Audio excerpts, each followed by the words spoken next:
Ok, vamos lá. Pensa só no título que está na tela. Quando a borboleta espirra. É uma ideia muito poderosa, né?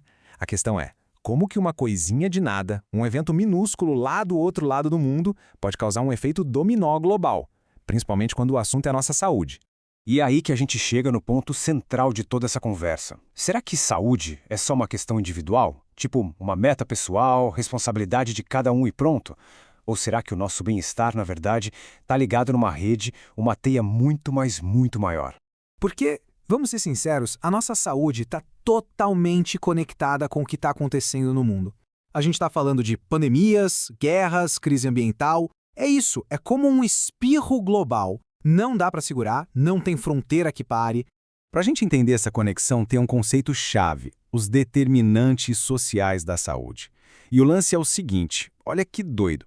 As condições onde a gente nasce, cresce, vive, trabalha, tudo isso impacta mais a nossa saúde do que ter um hospital na esquina. Coisas que a gente acha que são básicas, né? Tipo respirar um ar limpo, andar na rua sem medo. Na real, são privilégios. Beleza, então vamos aterrissar no nosso mundo, hoje, agora. Existe um contraste gigante, né? De um lado, tem uma galera que vive numa boa, em paz, mas, ao mesmo tempo, a instabilidade global só cresce. Pensa na União Europeia, por exemplo. Um projeto que trouxe paz para um continente que vivia em guerra. É um baita feito. Só que a real é que nenhum lugar é uma bolha, um oásis totalmente protegido das ameaças globais. Essa sensação de segurança que a gente tem, às vezes é bem mais frágil do que parece. E esse número aqui, ele mostra bem a urgência da coisa. Dá uma olhada. 56 conflitos armados ativos em 2024. Cara, é o maior número desde a Segunda Guerra Mundial. É muita coisa. E claro, a violência e o impacto dela na saúde das pessoas, isso se espalha, não fica contido. E não para por aí, não são só as guerras. Se a gente olhar para o relatório do Fórum Econômico Mundial, os 4 maiores riscos globais de longo prazo são todos ligados ao meio ambiente. A gente está falando de eventos climáticos extremos, perda de biodiversidade, colapso de ecossistemas, falta de recursos naturais. Quando a gente junta tudo isso, a reação é meio que essa mesma, né? Dá um nó na cabeça. Parece que a gente está vivendo num roteiro de ficção científica, uma distopia. Sério, só falta aparecer o fungo Cordyceps de The Last of Us para completar o bingo do apocalipse. É normal se sentir sobrecarregado com tudo isso. Tá, e aí? O que a gente faz com essa informação toda? A gente finge que nada está acontecendo? Ou a gente encara a realidade e começa a agir? Acho que é por aí. Chegou a hora de virar esse jogo, de buscar saídas.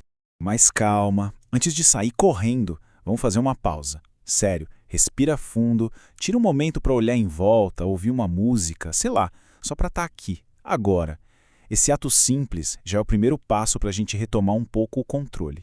E agora sim, vamos em frente. Vamos falar sobre o que a gente pode chamar de trilogia da resistência. Porque mesmo com esse cenário todo complicado, existem caminhos práticos para a gente fortalecer a nossa saúde, o nosso bem-estar. Não é fórmula mágica não, mas são 3 pilares bem importantes. E que pilares são esses? Basicamente, se reconectar com as pessoas, se reconectar com a natureza e se reconectar com a arte. Simples assim. Vamos ver cada um deles.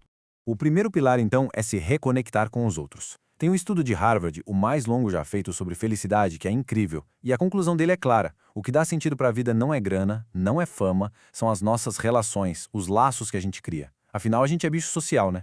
E isso vale para tudo. Amigos, família e, claro, nossos pets também entram nessa conta. E quem assistiu Ted Lasso sabe do que eu estou falando. Aquele cara é a personificação disso.